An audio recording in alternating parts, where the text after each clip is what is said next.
Yes, very good morning, boys.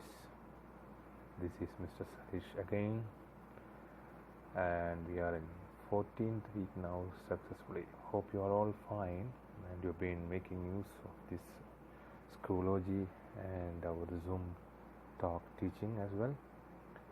Here we go.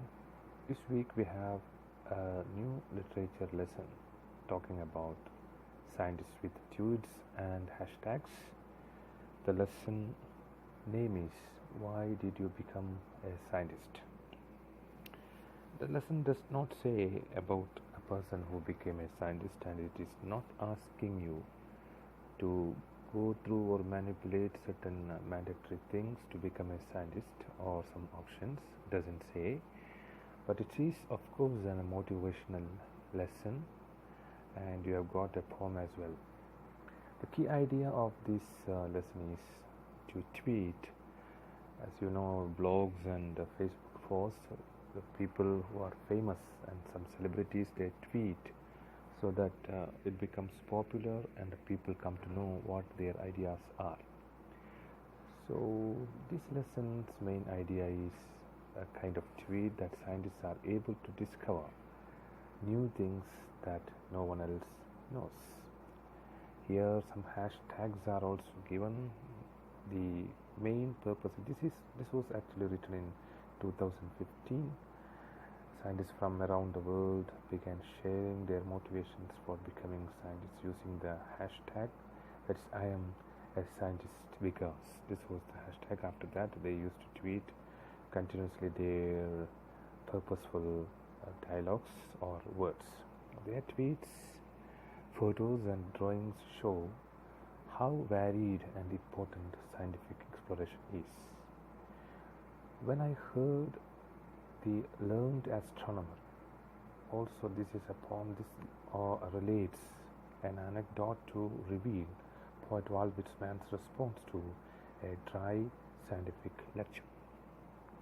This video gives you some sort of photos which probably give you a light into different discoveries in the field of science discovered by many famous scientists all over the world.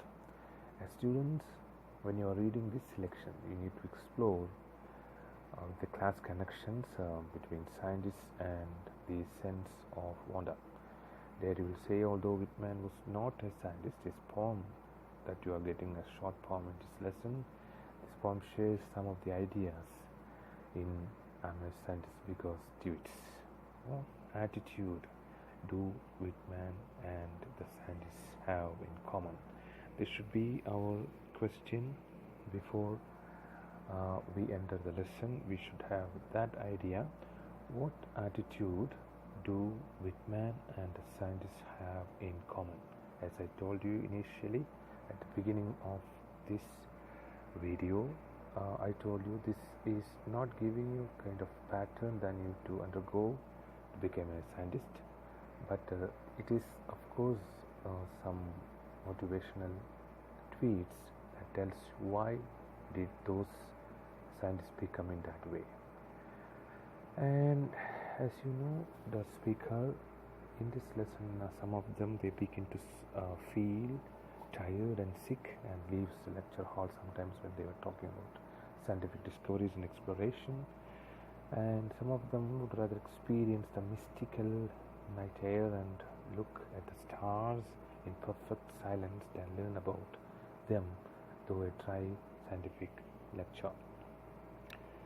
Which means becoming a scientist proved that gender was not an obstacle, and it doesn't matter whether you are a man or a woman. It is your ability to do something you want. That's what making you feel a good scientist. So when you are going through each tweet, it gives you some kind of ideas. It doesn't make any difference between a kind of gender, whether woman or a man. And there is a hashtag that begins and provides context to help readers understand diverse reasons and opinions expressed by scientists.